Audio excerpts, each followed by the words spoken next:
Hello everyone, welcome to civil navigator. आज की class में हम अफ्रीका के फिजिकल मैप को कवर करेंगे। देखेंगे कौन कौन सी माउंटेन रेंजेज हैं, कौन कौन सी रिवर हैं, वाटर बॉडीज कौन कौन सी हैं, डिजर्ट कौन कौन से हैं। साथ ही साथ हम लोग कवर करेंगे कौन कौन से क्लाइमेटिक रीजन हैं। आज की क्लास में हम माउंटेन और प्लेट्यू को कवर करेंगे। तो सबसे पहले देखते हैं एक माउंटेन, ये रहा एटलस माउंटेन। सबसे पहले हम लोग देखते हैं, तो ये रहा एटलस माउंटेन। ये किधर पड़ेगा? अफ्रीका के नॉर्थ साइड में पड़ेगा। तो ये रहा एटलस और उसके नीचे है सहारा डिजर्ट। तो सहारा डिजर्ट को एक तरह से अलग करता है एटलस काहे से। ये रहा अटलांटिक और ये रहा मेडिटेरियन, ये भी मेडिटेरियन ही होगा। तो मेडिटेरियन और अटलांटिक को एटलस अलग करता है सहारा डिजर्ट से। फैक्ट कुछ देख लेते हैं एटलस माउंटेन के बारे में। नॉर्थ अफ्रीका हमने जैसी बात की अभी थोड़ी देर पहले, साथ ही साथ ये भी बताया कि सहारा डिजर्ट को मेडिटेरियन सी और अटलांटिक ओशियन से अलग करता है एटलस माउंटेन। ऐसा भी माना जाता है कि अटलांटिक ओशियन की वजह से ही इसका नाम एटलस माउंटेन पड़ा है। और इसकी लंबाई लगभग 2500 किलोमीटर है। हाईएस्ट पीक की बात करें तो है माउंट तोबुक्कल। तो ये रहा, यहाँ से इसका एक्सटेंशन है यहाँ 3 कंट्रीज में। कौन कौन सा? इधर है तुम्हारा मोरक्को और इधर अल्जीरिया और ये तुनीसिया। तो 3 देशों में फैला हुआ है। सहारा को अटलांटिक और मेडिटेरियन से अलग करता है। थोड़ा और डिटेल में देखते हैं। ये रहा तुनीसिया में कुछ पार्ट है इसका, अल्जीरिया में, और ये रहा मोरक्को। तो 3 देशों में फैला हुआ है। ये रही 3 रेंज इसकी, एक एंटी एटलस और एक है हाई एटलस और एक है मिडिल एटलस।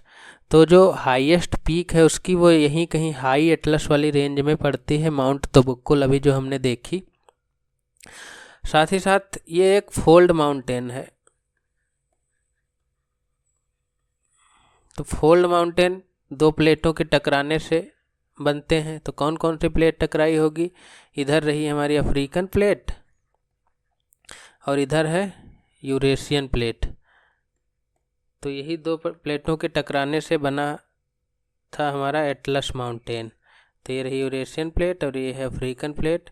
क्योंकि जब टूट के अलग हुई होगी तो इधर को इसको मूवमेंट था, तो इसी के टकराने की वजह से यूरेशियन प्लेट से यहाँ पे बन के तैयार हुआ तुम्हारा एटलस माउंटेन। तो ये हो गया तुम्हारा फोल्ड माउंटेन।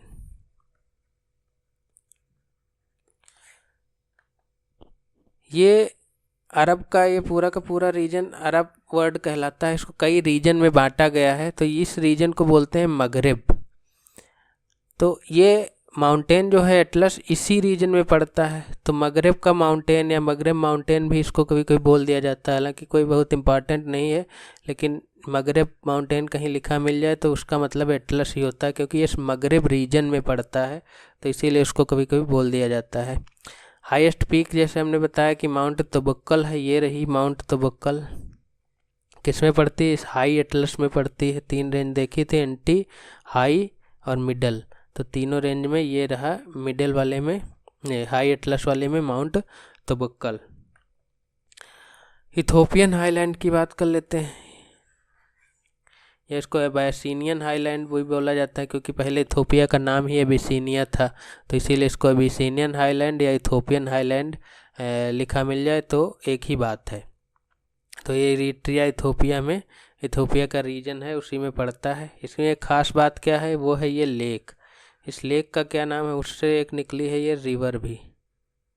तो ये दोनों बहुत ख़ास हो जाते हैं। एक इधर से आई है और ये मिल गई है यहाँ पे आकर के। तो यहीं आगे जा कर के नील नदी बनती है हमारी। तो ये कौन सी? ये है ब्लू नील और ये इधर निकलती है वाइट। वाइट कहाँ से निकल के आती है? नीचे एक विक्टोरिया लेक पड़ती है, वहाँ से निकल के आती है। और ये है हमारी इथोपियन हाईलैंड में लेक। इसका नाम है ताना लेक, TA यानी ताना लेक। उसी से निकलती है ब्लू नाइल। अब ब्लू लाइन ये लेक, ये तो तुर्काना है, नीचे पड़ती है विक्टोरिया लेक, वहाँ से एक निकल के आती है वाइट नाइल। दोनों मिल करके बनाती हैं नाइल रिवर। तो इसलिए इम्पॉर्टेंट हो जाती है ये इथोपियन हाईलैंड में ही है ये लेक, तो ये ध्यान रखना है। अगला है किलिमंजारो, ये बहुत इम्पॉर्टेंट है। किलिमंजारो एक वॉल्केनिक माउंटेन है, डोरमेंट वॉल्केनो हो गई है। वॉल्केनो के टाइप होते हैं, एक एक्टिव वॉल्केनो जो एक्टिव हो, टाइम टू टाइम इरप्शन होता रहता हो, एक होती है डोरमेंट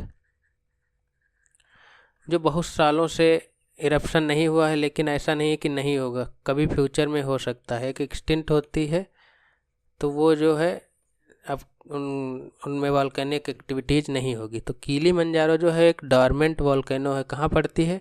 तंजानिया में पड़ती है। इसके 3 कोन है, कीबो, मोवेंजी और सीरा, अभी हम लोग देखेंगे मैप में। तो ये हाईएस्ट माउंटेन है अफ्रीका का, ये कोई रेंज नहीं है, एक सिंगल माउंटेन है बस तंजानिया में, कोई रेंज नहीं है। ये हाईएस्ट पॉइंट भी अफ्रीका का बोला जाए तो यही किलिमंजारो ही है। तो highest free standing mountain above sea level world में भी कोई इतना ऊंचा फ्री स्टैंडिंग सिंगल माउंटेन नहीं है, वो भी ये किलिमंजारो ही है। विश्व में भी कोई इतना ऊंचा नहीं है, बाकी सब माउंटेन रेंज में पड़ते हैं, ये सिंगल स्टैंडिंग यही इकलौता है किलिमंजारो। ये देख रहे हैं, ये रहा केन्या और ये है इसका दोनों के बीच का बॉर्डर। ये रहा माउंट किलिमंजारो, तंजानिया में पड़ता है। तो ये पूरा एरिया जो देख रहे हैं ये माउंट किलिमंजारो ही है। ठीक है, तो ये रहा हमारा, इधर कहीं से निकलती है हमारी इक्वेटर।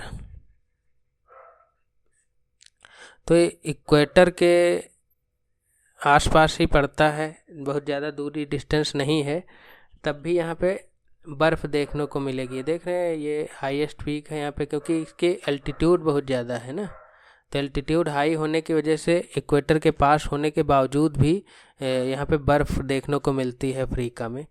ये रही 3 पीक, एक सीरा, कीबो, मोवेंजी, जैसे हमने बात की थी। तो सबसे ऊंची कौन सी है? ये कीबो पीक जो देख रहे हैं, यही ये पूरा का पूरा रीजन है हमारा किलिमंजारो। किलिमंजारो नेशनल पार्क भी है, यहाँ लोग जाते हैं हाइकिंग करने, तो नेशनल पार्क हो करके जाते हैं। तो ये रहा नेशनल पार्क भी है एक यहाँ पे, और हमने 3 पीक देख ही ली। तो ये है पूरा का पूरा तंजानिया। ये देख रहे हैं ये हाईएस्ट पॉइंट इसका है, हालांकि इससे भी ऊंची है, ये लगभग 6000 मीटर के करीब है। तो 6000 मीटर पे इतने एल्टीट्यूड पे पहुंचोगे तो वहाँ बर्फ़ देखने को ही मिलेगी। ये रही बर्फ़ वहाँ पे। तो ये तंजानिया में, यहाँ समिट करने जाते हैं लोग, चढ़ के जाते हैं वहाँ तक। तो ये माउंट किलिमंजारो का ही तंजानिया में पड़ती है, याद रखना है। ड्रेकन्सबर्ग, ड्रेकन्सबर्ग ये साउथ अफ्रीका जो देख रहे हैं, साउथ अफ्रीका का ये वाला जो पोर्शन है, इस वाले हिस्से में इंडियन ओशन के साइड जो पड़ता है, उस साइड पड़ता है माउंटेन रेंज, जिसको बोला जाता है ड्रेकन्सबर्ग। यहाँ पे डायमंड पाए जाते हैं, इसी से निकलती है एक रिवर, ऑरेंज रिवर। सबसे लंबी रिवर है साउथ अफ्रीका की, अफ्रीका की नहीं, साउथ अफ्रीका की सबसे लंबी रिवर है। ये बॉर्डर भी बनाती है नामीबिया और साउथ अफ्रीका के बीच में जा कर के अटलांटिक ओशन में गिर जाती है। तो ये रहा हमारा ड्रेकन्सबर्ग माउंटेन, ये भी याद रखना आप लोगों को। अडमावा प्लेट्यू, अडमावा प्लेट्यू इस कैमरून में पड़ता है, छोटा सा प्लेट्यू है, थोड़ा मिनरल रिच है। हम लोग जब इकोनॉमी का करेंगे मैप तब उसमें देखेंगे कौन कौन से मिनरल इस अडमावा प्लेटू में। अभी फ़िलहाल लोकेशन देख लीजिए, कैमरून में पड़ता है, ये गल्फ़ ऑफ गिनी है। तो ये अफ्रीका का मैप कुछ ऐसा है, तो यहाँ कहीं ये वाले हिस्सा हम देख रहे हैं कैमरून, तो वहीं पड़ता है Adamawa plateau. Katanga plateau, Katanga plateau भी डायमंड और कॉपर के लिए फेमस है।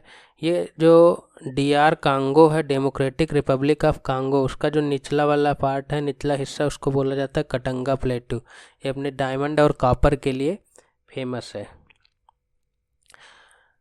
ये एक चीज़ और देख लेते हैं हम लोग, माउंट कैमरून, ये एक एक्टिव वॉल्केनो है अफ्रीका का, टाइम टू टाइम इरप्शन होता रहता है। ये गल्फ़ ऑफ गिनी है, इधर ये वाला हिस्सा जो देख रहे हैं गल्फ़ ऑफ गिनी है। यहीं पे जैसे ही समुद्र के तुरंत शुरू होता है उसके बाद यहाँ पे माउंट कैमरून पड़ता है। ये है एक्टिव वॉल्केनो। तो कोई भी वॉल्केनो होने के लिए या तो 2 प्लेटें टकरा रही हो, एक सबडक्ट हो रही हो, या कोई रिज बन रही हो, या फिर 2 प्लेटें दूर जा रही हो, तब वॉल्केनिक इरप्शन होता है। तो यहाँ पे क्या है ऐसा, तो यहाँ पे एक लाइन बनती है जिसका नाम है कैमरून वॉल्केनिक लाइन। ये पूरा का पूरा देख रहे हैं, यहाँ से ले करके पूरी लाइन, ये सब गल्फ ऑफ गिनी के कुछ आइलैंड हैं, याद नहीं रखना है इनको, ये गल्फ ऑफ गिनी में ही पड़ते हैं। तो ये भी वॉल्केनिक ओरिजिन के होंगे, क्योंकि ये पूरी की पूरी एक्टिव लाइन है एक तरह से। यहीं पे पड़ता है माउंट कैमरून, तो वो भी एक एक्टिव वॉल्केनो है अफ्रीका का। तो ये याद रखना है आपको, कैमरून वॉल्केनिक पीक है यहाँ पे, और वो कहाँ पड़ती है, कैमरून में ही पड़ती है। कैमरून इसी के देश का नाम है। ये देख रहे हैं पूरी की पूरी विजिबल होगी यहाँ से यहाँ तक की पूरी लाइन, तो इसी को बोला जाता है कैमरून वॉल्केनिक लाइन। इसी वजह से यहाँ तक इस मिलेंगे आपको वॉल्केनिक पीक। और ये है यहाँ पे पड़ता है कैमरून, जो कि सबसे ज़्यादा एक्टिव है। अगला हम देख सकते हैं माउंट न्यारागोंगो, बहुत खतरनाक, ये भी एक्टिव वॉल्केनो है। ये कॉन्गो में ही पड़ता है, लेकिन यहाँ पे एक अफ्रीकन रिफ्ट वैली है, उस रिफ्ट वैली का ही पार्ट है ये माउंट न्यारागोंगो। एक प्लेट, ये अफ्रीकन प्लेट है, इधर जा रही है, और ये यहाँ से अलग हो रहा है अफ्रीका, ये इधर जा रही है। इसको सोमालियन प्लेट भी बोल देते हैं, सोमालिया की वजह से। तो ये पूरा का पूरा हम लोग अभी अगली क्लास में कवर करेंगे रिफ्ट वैली को, तब देखेंगे। अभी फ़िलहाल हम लोग माउंट न्यारागोंगो देख रहे हैं कि, तो समझने की कोशिश कर रहे हैं कि क्यों ये वॉल्केनिक है। तो एक प्लेट इधर जा रही है, एक प्लेट इधर जा रही है, तो बीच से कुछ लावा का उद्गार होगा ही, वही है ये पूरा का पूरा माउंट न्यारागोंगो। अक्सर इरप्शन होता रहता है, अभी रिसेंटली 2021 में इरप्शन हुआ था इसमें। तो यह है माउंट न्यारागोंगो। यहीं पे mount न्यारागोंगो democratic Republic of Congo में पड़ता है। इससे एक है पार्क विरुंगा नेशनल पार्क, उसी के अंतर्गत ये माउंट न्यारागोंगो आता है, याद रखना नहीं है। मोस्ट एक्टिव है अफ्रीका की, और डेंजरस भी है बहुत ज़्यादा, क्योंकि बहुत बड़ी है। देख रहे हैं ये पूरा का पूरा लगभग 1 किलोमीटर का एरिया है क्रेटर, क्योंकि ये स्प्रेड हो रहा है ना दिन पर दिन, प्लेटें आपस में दूर जा रही हैं। कौन सी प्लेट, ये रही, ये है रिफ्ट वैली ही। तो यहीं पे कहीं पड़ता है mount न्यारागोंगो democratic Republic of Congo में। तो ये इधर जा रही है और ये जा रही है इधर, तो ये स्प्रेड हो रही है दिन पर दिन, दूर जा रही प्लेटें। तो कोई वो नहीं है कि कुछ दिन बाद अफ्रीका का मैप ऐसा कुछ दिखे, क्योंकि ये प्लेट अलग हो जाएगी, ये अलग हो जाएगी। अभी जल्दी में तो नहीं होने वाला है, कुछ मिलियन साल लगेंगे इसको अलग होने में, बीच में समुद्र का पानी आकर के भर जाएगा। तो ये कुछ फ्यूचर का मैप है अफ्रीका का, ऐसा हो जाएगा, एक प्लेट इधर चली जाएगी, एक प्लेट। तो इसीलिए अभी यहाँ पे वॉल्केनिक एक्टिविटीज़ हो रही हैं। न्यारागोंगो यहीं पे है, याद रखना। कुछ दिन पहले 2021 में इसमें इरप्शन हुआ था, तो इस वजह से भी ये इम्पॉर्टेंट हो जाता है। तो ये थे हमारे माउंटेन और प्लेट्यू। अगली क्लास में हम लोग रिवर, वाटर बॉडीज और बाकी जो फीचर हैं उनको कवर करेंगे। Thank you very much.